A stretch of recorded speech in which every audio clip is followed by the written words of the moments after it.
This Drake Maye situation with the Patriots does not look great right now. Thank you for tuning in to the Cam Show powered by Rogue Media Sports Network. I don't think anyone's calling him a bust yet, but on the first day of August, there are certainly people in the know and around Patriots training camp that are surprised that he is not as looked as impressive as maybe the number 3 overall pick should look. And that is the first place we need to start. He was the number 3 overall pick. If this were 5 or 6 years ago, he would be a first rounder, but he probably wouldn't be taken number 3 overall. But with this rush, this blitz, this race to get quarterbacks, your generational guys, this is what happens. 6 quarterbacks in the top 12 picks, and maybe half of them are going to be ready to start week 1. Maybe. And we'll see. Obviously, Michael Penix won't be doing that. J.J. McCarthy, who knows? Bo Nix, I don't think so. And then there's Drake Maye, the number 3 pick in the draft, someone who was a thought to be, one of the top quarterback prospects going into last season. Jaden Daniels, I think, has a year that overtakes Drake Maye, and of course Caleb Williams, the golden child. So that those 2 guys go ahead of him. Caleb Williams to Chicago, Jaden Daniels to Washington. Certainly looks like they're going to start week 1. They don't have a lot of other options. And here are the Patriots with Drake Maye at 3, certainly the rawest of those 3 prospects. And that is showing right now. And it is going to show for a while probably. And Gerard Mayo saying earlier this week, we're not going to throw him out there until he's ready. And it sounds like lip service, but there are some teams who would throw caution to the wind and do that and just throw their guy out there. There are plenty of examples of that historically with guys like, a Troy Aikman or a Peyton Manning or an Andrew Luck. But for each ones of those, there are Trevor Siemians and Mac Jones and these guys who get thrown into the fire week 1, and whether they're ready or not, they don't pan out in their NFL career. And so what are we looking at with Drake Maye? Because it seems like once the pads have come on in his first training camp, the heat's been turned up a little bit from the media, from the folks that are out there covering training camp in Foxborough. Ben Volen, the outspoken one this week about Drake Maye, he said, I wrote after Thursday's practice that Joe Milton is the wow quarterback at camp. Joe Milton, the 6th-round pick, the guy with the best size, best athleticism, and biggest arm. Now I'll take it a step further. Milton outplayed Maye over the first 6 practices of camp. You can't tell which player is the number 3 overall pick and which is the 6th-round flyer. Uh-oh. Already, this is getting started. I will be honest. I went to camp day 2, so no shells or anything. It was a lot of quick hitters, a little bit of 7-on-7, not a chance to really see what the quarterbacks had. Joe Milton really struggled with one of the accuracy drills, but once he got some throws and live reps, he looked okay. So did Drake Maye in the day I was there, but they were both doing short stuff, nothing really down the field that was going to wow you. But Volen goes on to say, Milton wows the crowd every day with his tantalizing arm and his standing backflips, if you're into that kind of thing. After Maye struggled in the red zone, Milton promptly came in and completed a nice pass to K'Wan Baker on the sideline. And it is worth noting that in that practice he was talking about, which is from Tuesday, Drake Maye was the only of the quarterbacks not to throw a touchdown pass in red zone drills. Joe Milton threw 2. He threw them on back-to-back plays, threw them to guys who will either be starters on this team, a la Jalen Polk, who could be the number 1 receiver, or guys who have been Pro Bowlers in the past who might not make this team, and that is Juju Smith-Schuster. So it's not like he's out there, going against threes with threes. you mix in these guys with these reps, there's every chance in the world that those were against number one guys on the defensive side and going up against arguably number ones in the receiving core. So Joe Milton is the one who is really wowing everybody. And of course, in those early practices, when they're in basically t-shirts and shorts, that's going to happen. Joe Milton is physically imposing. Like, he looks like he's cut from marble. He's this big, tall kid, all the look of a quarterback coming off the bus. He looks like one of the best athletes out there on the field. And while Drake Maye has the big arm, and I'm not saying he's out of shape or anything, he just doesn't look as imposing as someone like Joe Milton. And so it's easy, I think, to kind of get drawn with the things that Joe Milton can do, especially against air. But again, in this case, also against the coverage.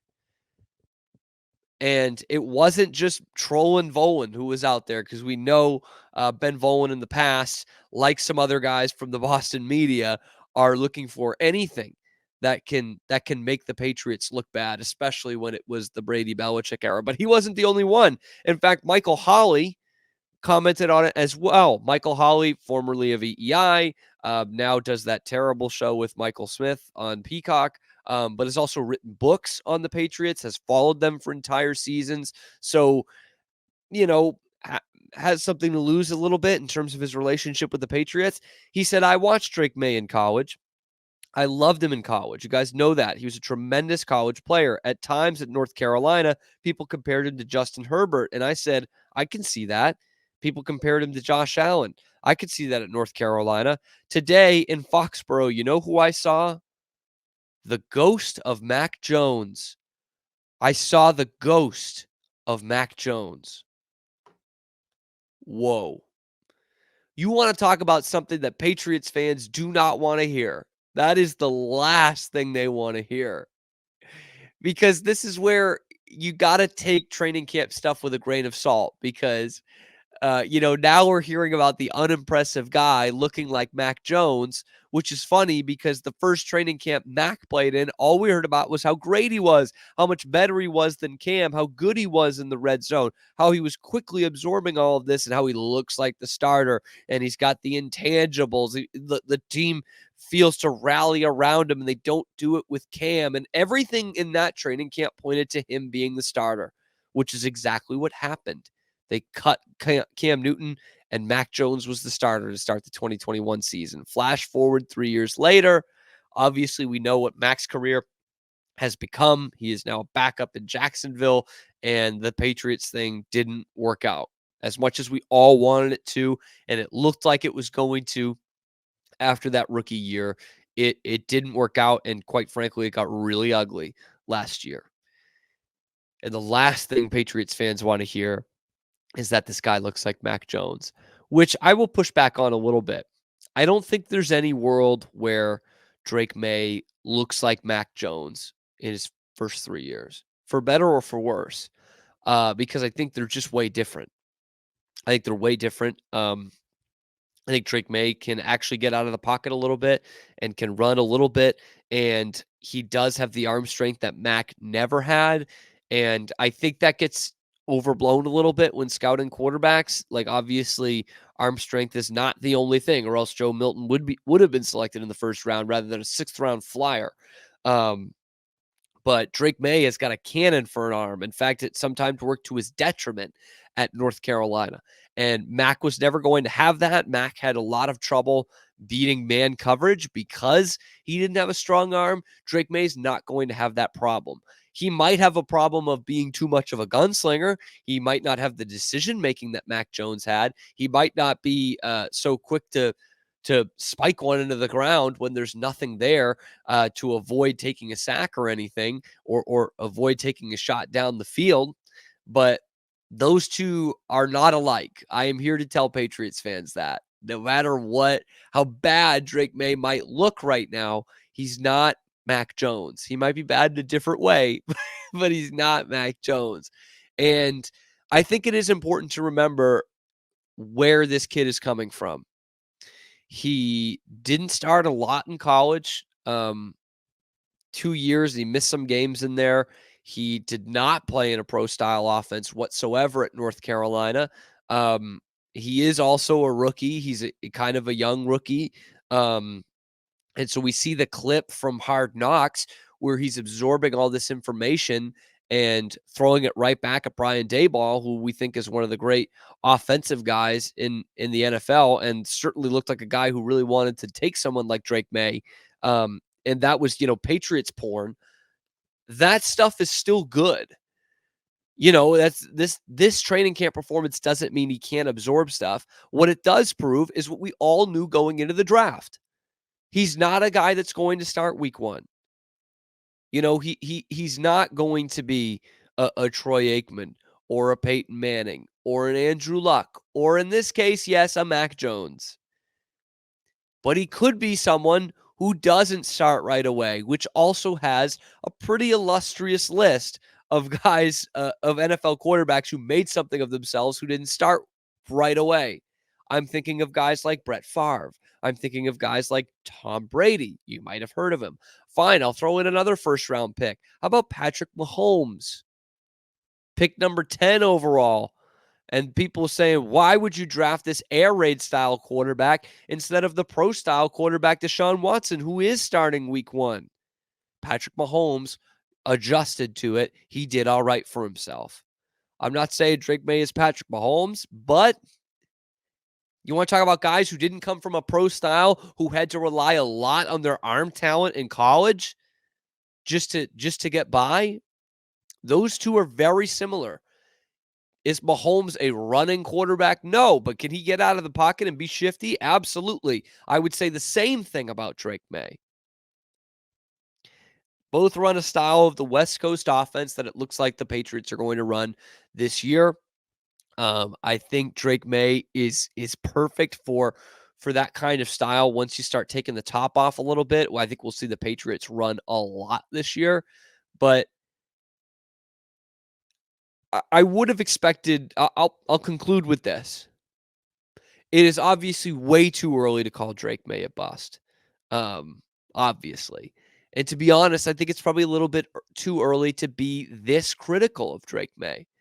To say that, to imply that you'd rather have Joe Milton out there. Is it concerning that he's this far behind a pretty pedestrian jag quarterback like Jacoby Brissett? Sure. But again, we have to think about what we were thinking before the draft. We thought he would be behind whomever the free agent they were going to bring in was, and he is.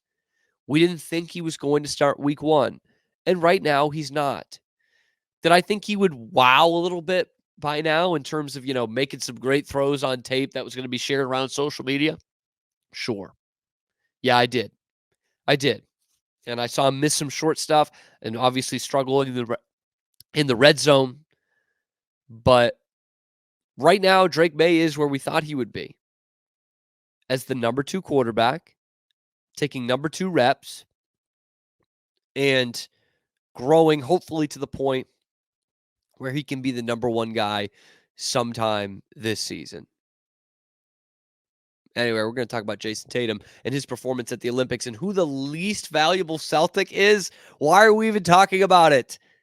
Because the answer might interest you. All that and more coming up on the Cam Show, powered by Rogue Media Sports Network. We are Rogue Media Sports.